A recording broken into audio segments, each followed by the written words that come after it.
सालों पहले रामपुर नगर में लखन नाम का एक किसान रहता था। वह गांव के एक जमींदार ठाकुर बीरेन्द्र सिंह के खेत पर काम करके किसी तरह अपना जीवन यापन करता था। पहले लखन के भी बहुत सारे खेत थे और उसकी गिनती भी नगर के नामी गिरामी लोगों में होती थी। लेकिन कुछ समय पूर्व ही उसके पिता को एक प्राण घातक बीमारी हो गई। उनके इलाज के लिए बहुत सारे पैसों की आवश्यकता थी, जिसके लिए लखन ने अपनी पूरी संपत्ति बेच दी और अब मजदूरी में मिलने वाले पैसों से पिता का इलाज करना और घर का खर्च चलाना बहुत ही मुश्किल हो रहा था। एक दिन उसकी पत्नी शांति ने कहा, ऐसा कब तक चलेगा? घर में खाने के लिए भी भोजन पूरा नहीं पड़ रहा है और पिताजी की दवाई भी खत्म हो गई है। क्यों ना मैं भी कोई काम ढूंढ लूं, इससे घर खर्च में आपकी मदद हो जाएगी। लखन पूरी रात सोचता रहा कि ऐसा मैं क्या करूं जिससे घर की स्थिति अच्छी हो जाए। अगली सुबह जब वो खेत पर गया तो काम करते समय उसका हल किसी धातु से टकराया। उसने कहा, यहाँ कुछ तो है।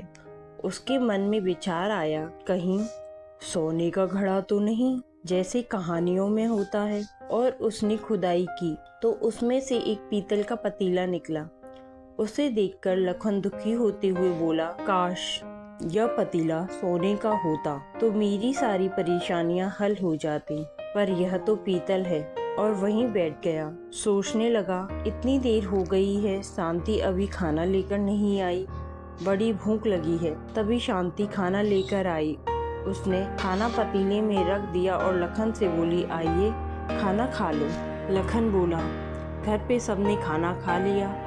शांति ने कहा, पिताजी को खाना खिला दिया है, अब थोड़ा सा ही बचा था तो आपके लिए ले आई। लखन बोला, तुम क्या खाओगी?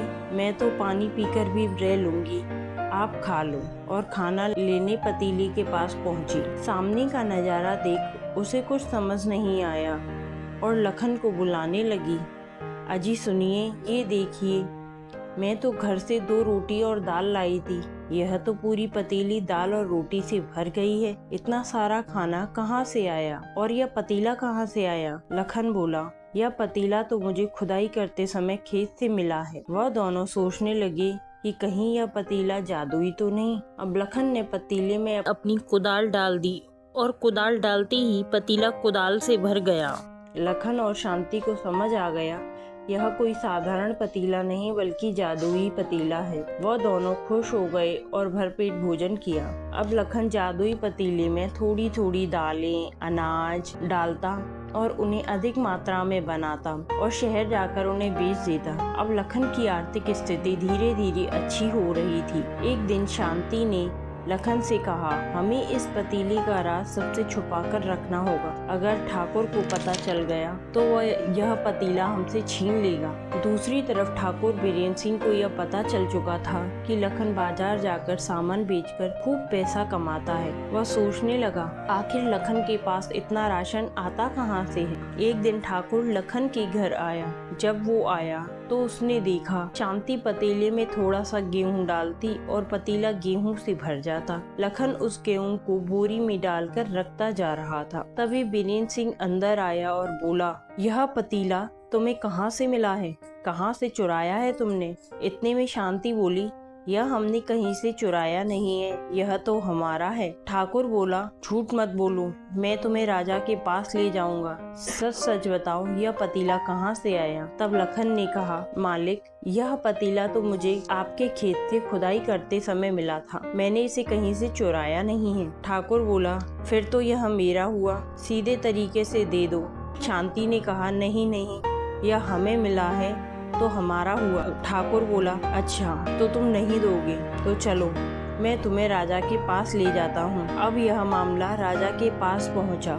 राजा ने पतीला ना तो ठाकुर को दिया ना ही लखन को। राजा ने वह पतीला राज्य की संपत्ति बताकर अपने पास रख लिया और लखन और वीरेन्द्र अपना सामान लेकर वापस आ गए। अब राजा उसमें अपने आसपास मौजूद सामान को डालना शुरू कर दिया। जो सामान राजा डालता पतीला उसी से भर जाता। ऐसा होते देख राजा दंग रह गया। जब ये सब रानी ने देखा तो उसने उसमें अपने गहने डाल दिए। पतीला गहनों से भर गया। अब उसे लालच होने लगा और वो खुद ही पतीले में जाकर बैठ गई। अब देखते ही देखते उस पतीले से बहुत सारी रानियां निकल आईं। पतीले से निकली हर रानी बोली, मैं असली रानी हूँ, ये तो जादू से बनी है, और आपस में लड़ने लगी और लड़ लड़कर मरने लगी। ये सब देखकर राजा ने जादुई पतीला तोड़ दिया और राजा पछताने लगा, ये सब क्या हो गया, इसकी वजह से मैंने अपनी पत्नी को खो दिया। यह सब जब किसान लखन और शांति को पता चला, वह बोला,